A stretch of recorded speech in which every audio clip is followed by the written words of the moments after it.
Happy Aloha Friday, everyone, and welcome back to the CO2 Rundown. I'm your host, Chad Owens, and I've been waiting on this one. This is an exciting segment, show. We did a fun activity, an unbelievable interview, and I cannot wait for you guys to check this one out. So like we always do, let's dive on in to the CO2 Rundown. In 1982, the University of Hawaii's Sports Circle of Honor was established. This was to recognize both individuals and teams who contributed to the growth, history, and tradition of UH athletics. And Stephen Tsai has an article in today's Honolulu Star-Advertiser highlighting this year's inductees. Colt Brennan, Robert Kekaula, Edwin Wong, and Amber Kaufman. Congratulations. Congratulations to your families. And we just want to say thank you for everything that you've done for the university and for the state of Hawaii and sports in general. I just want to send my condolences to the Saipaiya family. We lost a legend on Monday, former Punahou basketball star, and for many, Hawaii's best athlete ever. Iia Saipaiya had, in the state championship game in 1975, scored 38 points, which was a record for that game, that finals game. And so, yeah, man, it's a lot of athletes, a lot of people make tremendous impacts. We talked about the UH Circle of Honor, and in this moment, I want to honor Iia Saipaiya as we lost a legend on Monday. So again, sending my condolences to the family, and rest in paradise, brother. A few more University of Hawaii athletes struck an endorsement deal. Amongst those are two Rainbow Wahine volleyball players, Brooke Van Sickle and Amber Ajita. Also, men's basketball player Samuta Avea. What do they all have in common besides being great athletes? They all play in the Simplify Arena at the Stan Sheriff Center. That's right. The Bank of Hawaii bought rights to that name, and so that's who they're partnering with, the Bank of Hawaii. And there's no details on that, how much they're getting paid or that. But look, you can dive a little deeper into that story by Dave Reardon in today's Honolulu Star-Advertiser. Make sure you guys check it out, and congratulations, you guys. Keep taking advantage of that new rule. All right, and tomorrow's game between the University of Hawaii Rainbow Warrior football team and Portland State. In this one, Hawaii has the edge. We're at home. Right? We're going to bounce back from UCLA. We're at home. We got to win at home. But the interesting thing about this, and this is, I think, even more so why we have the edge, Portland State, they've played one game, and this is only an exhibition game in the springtime in 2 years.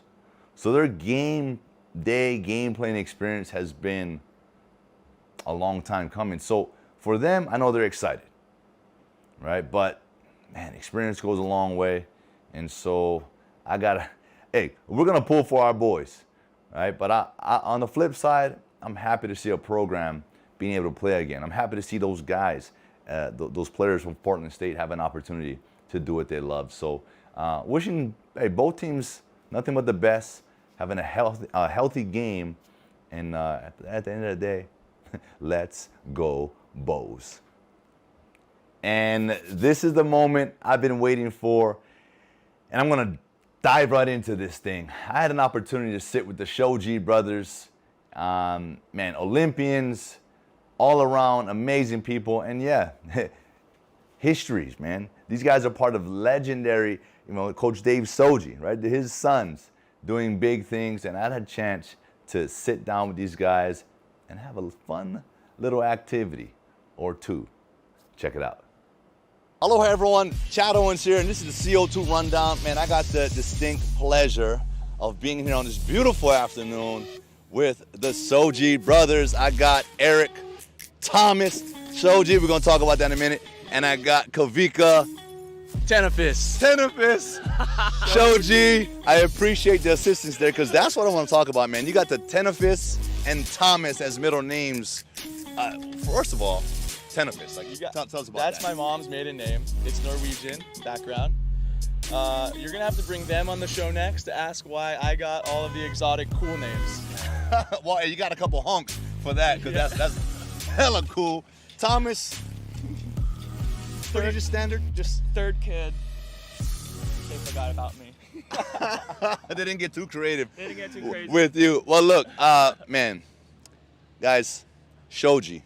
When I think of volleyball in Hawaii, that name comes to mind, right? Legendary coach Dave Shoji and his sons here, just got done with the Olympics, two-time Olympians. Man, first of all, Shoji, legendary. I talked to you guys before this. That name, when did it even occur to you guys, that legacy and what your dad meant to this entire state and the volleyball as a whole in the country? Ooh, I mean, we grew up going to every UH sports, and volleyball was our thing. Obviously, I think probably around high school we realized, like, our dad's a name. He is the face of volleyball in this state. We look around, we see beach, we see grass, we see indoor, and we think of our dad. And he started volleyball here. It's a cultural thing here in Hawaii, and I think he's part of the reason for that. Yeah, Beeks? Yeah, going to Aloha Stadium, watching you back in the day, making the stands shake a little bit. And we go around and, hey coach, left and right, Yeah. And it was awesome to experience that culture at all the different sporting events. You start to realize he's a very familiar, friendly face in the community, and how much him and our family, but especially the sport of volleyball, is loved in these islands. Yeah, loved it is, man. And we loved the fact that you guys were representing the United States, but representing Hawaii in this year's Tokyo Olympics, man. Talk to the people about that experience. Yeah, very unique. I think after Rio, we didn't really know what to expect. A lot of COVID protocols, a lot of masks, a lot of tests, but amazing experience. We were there representing Hawaii, our country. Couldn't ask for anything more, especially in the sport of volleyball. And, we did our thing. Unfortunately, it didn't end as well as we wanted to, but the experience is there, and we're proud to represent our state and the U.S. for sure. Amazing. Yeah, it's just a crazy experience, especially what's going on around the world and how much this pandemic has touched everyone's lives. And so that added a little bit of kind of uncertainty and difficulty. But like Eric said, tremendous experience, awesome to meet other athletes in the village. Especially special to know how much pride and joy we bring to the people and to the kids here. I think we really felt that, especially after the loss. People were heartbroken with us. And that touched us because we realized, like, wow, we're representing a lot of people and they're with us on this journey. And it was just a special thing to give the people of Hawaii that type of pride, and especially the kids too. The kids love Olympics, Oh yeah, it's exciting. It's where they want to be, and you touched on something, and I speak on adversity a lot. Making it to the elite level as a pro, national player, Olympics is tough, and then you sprinkle in an extra layer of adversity this year at the Olympics. And I talked about this on one of my segments on the show, the resilience of professional elite level athletes. And all the athletes at this year's Olympics showed tremendous resilience. And to me, as a former professional elite level athlete myself, I really looked at that and was like, man, wow, like, that's amazing. Like, it's tough, but I in my career never had to go through that kind of adversity. And you guys all still showed up each and every day. You guys competed, you guys worked hard, and to me, that's the true inspiration for all of us here in Hawaii, all of you young, aspiring athletes, volleyball players, every sport.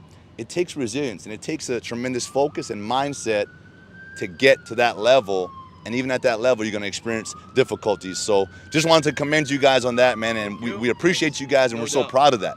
All right, so obviously you guys are back home in Hawaii, getting to enjoy some downtime. But I know it's not too often. Talk to us about why you guys don't get to come and enjoy home very often. You got that.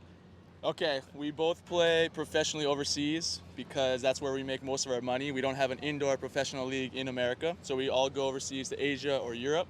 And then if you're on the Olympic team, you come home and you play in the summers on the Olympic team. So there's a summer season and a winter season. Therefore, unfortunately, no off season and only a couple of weeks at home a year usually. Okay, that's awesome. Well, look, I know you guys are enjoying it while you're here. So when you guys do have this downtime, what do you guys like to do while home other than eating the local kind grinds? Because we know that's top of the list.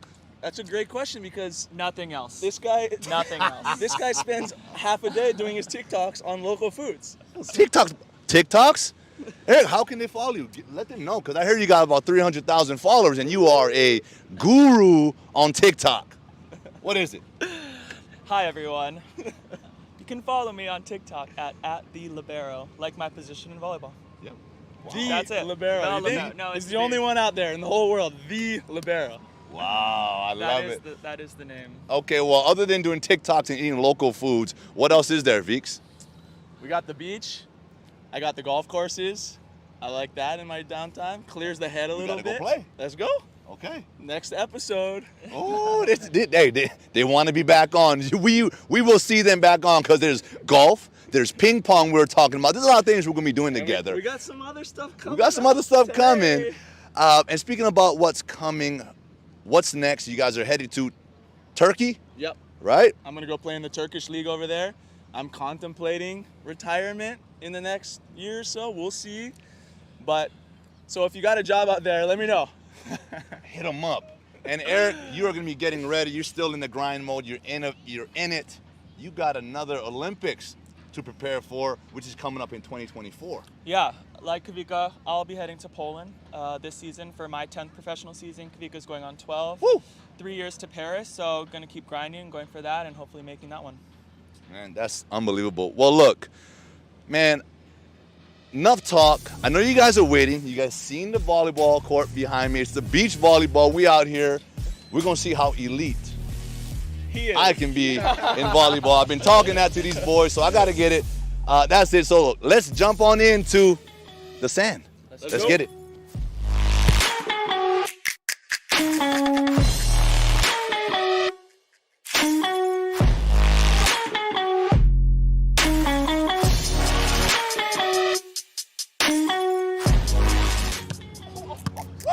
Where you at, Chad? Where you at? Yo, the server was fired on. The server was fired on. Whew. All right, you guys seen that, right? That was fun. I got a little action. I got spiked on, and let me tell you, that thing was some heat.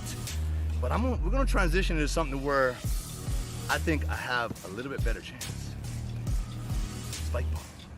Let's go. All right, like I said, man, we transitioned over to spike ball. We're gonna do a little mini tournament. Myself, Kavik, Eric. Is Eric the champ? Is he the? Thinks he's the champ. Thinks he's. Okay, so the winner of this takes on Eric, the champ. We're gonna play up to 3. But the difference is, because it's 1-on-1, we get to touch the ball 3 times? If you want. Yeah, if you want, right before you hit it back on the net. So we're gonna get in. I'm the defending Co2 Rundown champion, so I'm trying to defend my crown right Underdog. now. Although we've never played Underdog. spike ball on this show ever before. So anyway, let's get started.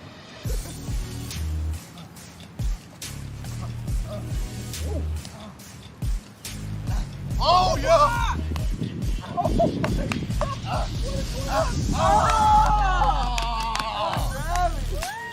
Close. That was close. Oh, hey, I know I got you guys off your feet.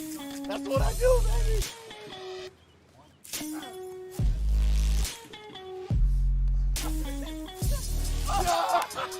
It's deception. Hey, it's 1-2. You know, I'm not taking it easy on the Olympians now. I'm not taking it easy on them. Shoot. Come on! Got it. That was, Long arms. that's different.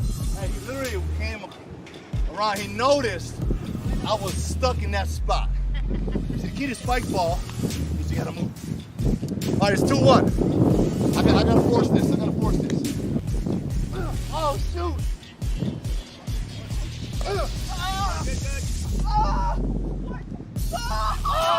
That's poor for him. I had him backed up on his heels.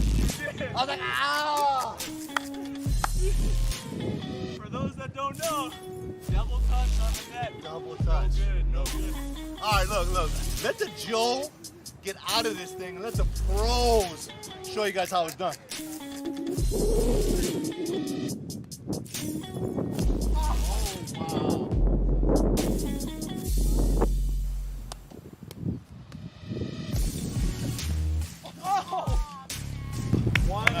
Hey, brothers, man, hey, Don't take it easy. Oh.